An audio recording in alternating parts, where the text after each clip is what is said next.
காட்சி 1. பிரபஞ்சத் தொடக்கம் இருண்ட பிரபஞ்சம், நட்சத்திரங்கள் ஒளிரும் காட்சி. கைலாச மலையில் சிவபெருமான், பார்வதி தேவி தெய்வீக ஒளியில் தோன்றுகிறார்கள். சூரபத்மன் என்ற அசுரன் தேவர்களையும் உலகத்தையும் அச்சுறுத்துகிறான்.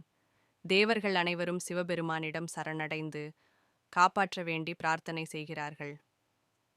காட்சி 2. முருகப்பெருமானின் அவதாரம். சிவபெருமான் தனது 3வது கண் திறக்க அதிலிருந்து 6 தெய்வீக தீப்பொறிகள் வெளிப்படுகின்றன. அவை பிரபஞ்சம் முழுவதும் பயணம் செய்து சரவண வனத்தில் விழுகின்றன. அங்கு அவை 6 குழந்தை முருகர்களாக மாறுகின்றன. பார்வதி தேவி அவற்றை அனைத்தையும் இணைத்து ஒரே முருகப்பெருமானாக ஸ்கந்தன் மாற்றுகிறார்.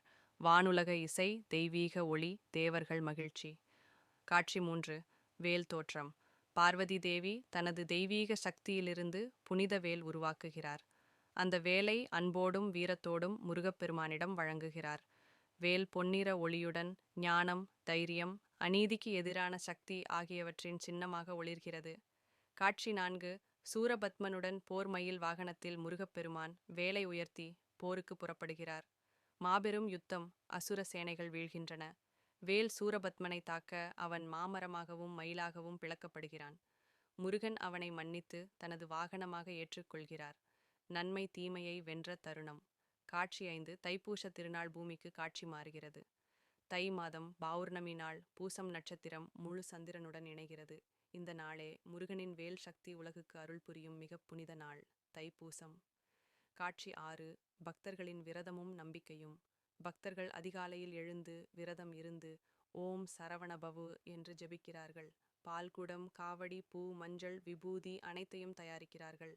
காலில் செருப்பு இல்லாமல் மனம் முழுவதும் பக்தி. காட்சி 7. காவடி மற்றும் வேல் வழிபாடு. பால் காவடி, மயில் காவடி, அக்னி காவடி எடுத்துச் செல்லும் பக்தர்கள். சிலர் கன்னம், உடலில் வேல் குத்துதல் செய்கிறார்கள். வலி இல்லை, இரத்தம் இல்லை, தெய்வ அருளின் சாட்சி. முகங்களில் அமைதி, தியானம், சரணாகதி. காட்சி 8. ஆலய ஊர்வலங்கள். பிரசித்தி பெற்ற முருகன் தலங்களில் பெரும் திருவிழா. பழனி, திருத்தணி, சுவாமிமலை, திருச்செந்தூர், 10 குகைகள், பாட்டு கேவ்ஸ். நாதஸ்வரம், மேளம், ஆயிரக்கணக்கான தீபங்கள், பூக்கள் பொழியும் காட்சி. பால், தேன், சந்தனம் கொண்டு அபிஷேகம். காட்சி 9. அருளும் மாற்றமும். முருகப்பெருமான் தெய்வீக ரூபத்தில் தோன்றி பக்தர்களுக்கு அருள் வழங்குகிறார். நோய்கள், துன்பங்கள், பயங்கள், கர்மபந்தங்கள் அனைத்தும் கரைகின்றன. வேதனை மறைந்து வாழ்க்கையில் ஒளி பரவுகிறது. இறுதி காட்சி. தைப்பூசத்தின் அர்த்தம். வேலை ஏந்திய முருகன் கருணைமிக்க புன்னகையுடன் தோன்றுகிறார். திரையில் எழுத்து தோன்றுகிறது. தைப்பூசம் வலி அல்ல, அது சரணாகதி. வேல் உடலை அல்ல, அகங்காரத்தை அழிக்கிறது. தூய பக்தி உள்ள இடத்தில் முருகன் வாழ்கிறான்.